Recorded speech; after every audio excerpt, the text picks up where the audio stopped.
the gardening God in the beginning, quite literally.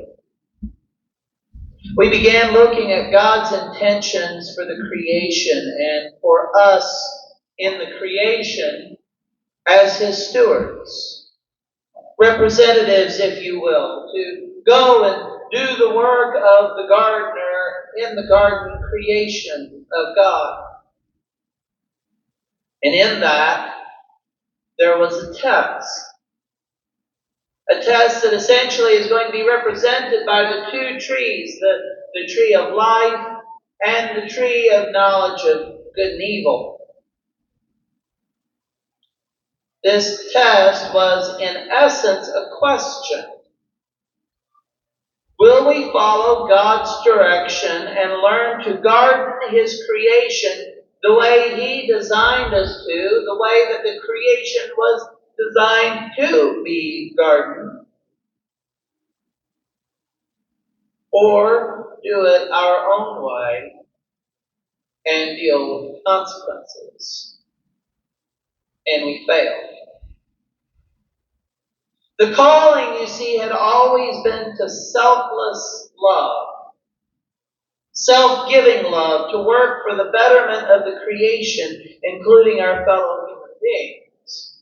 The plan was for the stewards to love God more than themselves, and to love those that they served more than themselves, to be willing to give of themselves to do the will of God, to be selfless, to be co-creators with God, because to be a creator means to be selfless, because one must give of oneself to create. And that is where we fail.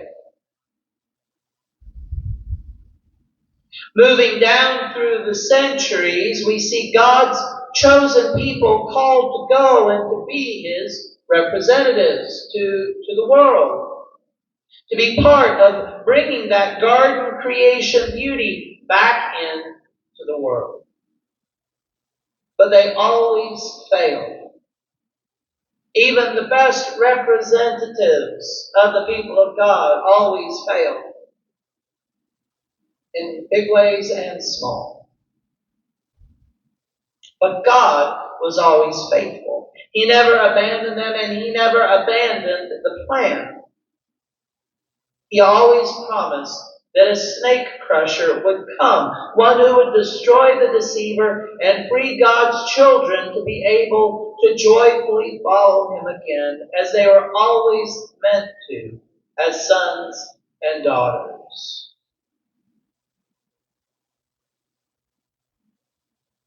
And then, after millennia, we encounter the person of Jesus of Nazareth. This Jewish rabbi went about talking about a new kingdom.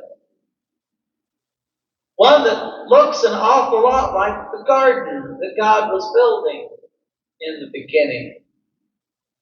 One of love and selfless giving, coming into the world through Him.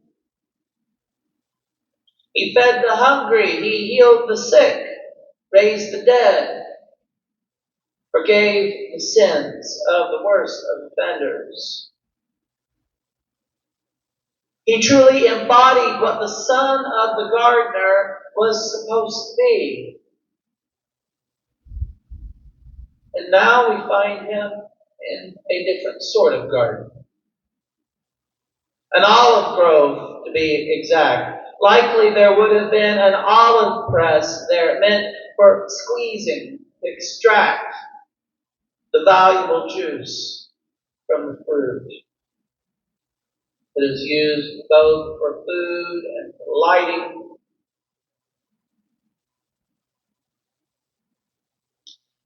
It also, if memory serves, and this olive grove, this Garden of Gethsemane, overlooked a valley that had gone by many names throughout the centuries, but if memory serves, I believe one of the names that it had was the Valley of Gehenna. You remember back to the sermon on the Mount series. Gehenna is that place where God's judgment is passed. The place where what we have done unto others will be done to us. Jesus is in this garden overlooking a valley. He has finished his last supper with his disciples, and he has called on them to love one another and to trust in him. He has announced that he is about to be betrayed and killed, and as he goes into this garden, he is overwhelmed with grief and pain. He knows what is coming.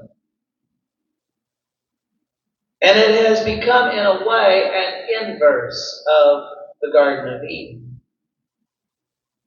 Rather than everything being idyllic, it is dark and foreboding. His disciples keep dozing with drowsiness, even though he asks the three closest to stay and pray with him. There's a heaviness here.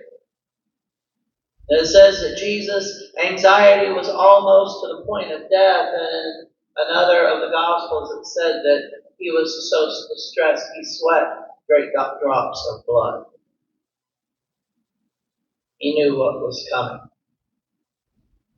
But it will be here in this garden of night and dread that Jesus will go through the same test that the humans first did.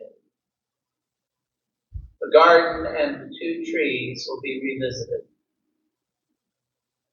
And if you look in the Old Testament, that idea of these two trees, these two options kept coming up over and over again with the people of Israel.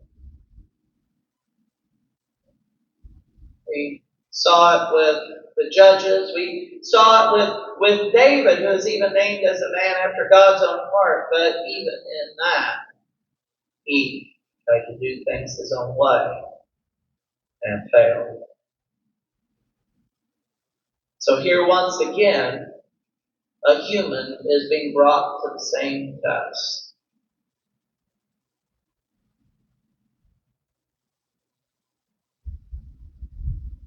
Follow and trust the master gardener, or do things our own way. Jesus in his prayers begs his Father, if there is any way, Father, please. If we can accomplish the mission some other way, Father. But if not, if there is no other way, and watch this is the important part. Not my will, but yours be done, Father.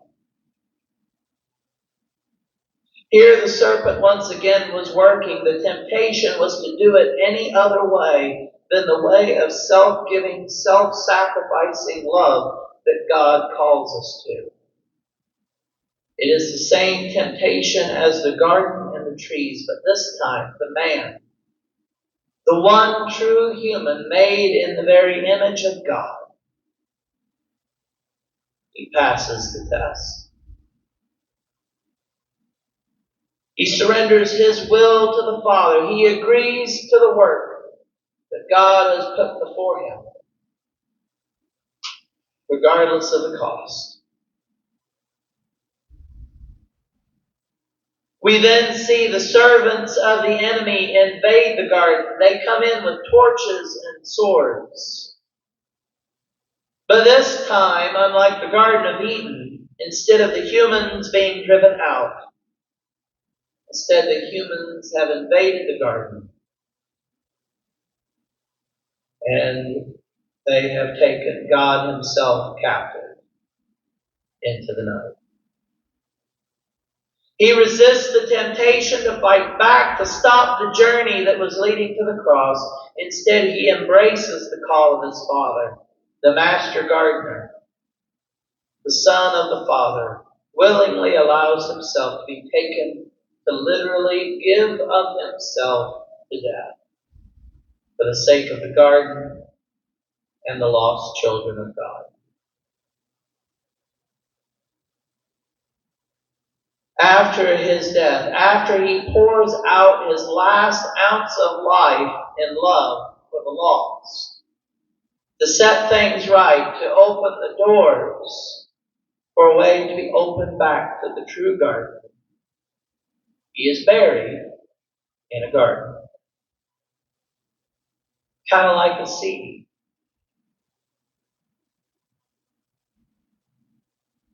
Jesus spoke of seeds.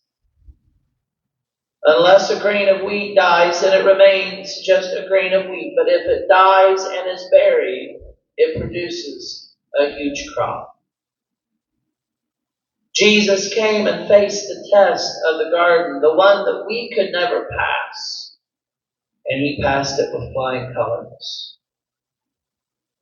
He is then planted in a garden grave, waiting for the garden that he had ushered in, that he built, to come bursting forth into glorious light.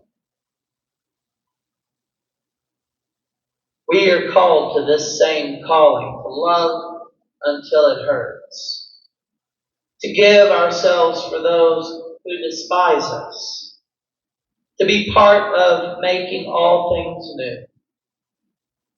And it is hard work. It is painful work. And it is work that is full of waiting and waiting. But the waiting comes with a promise. The promise of a seed planted in a garden. Amen.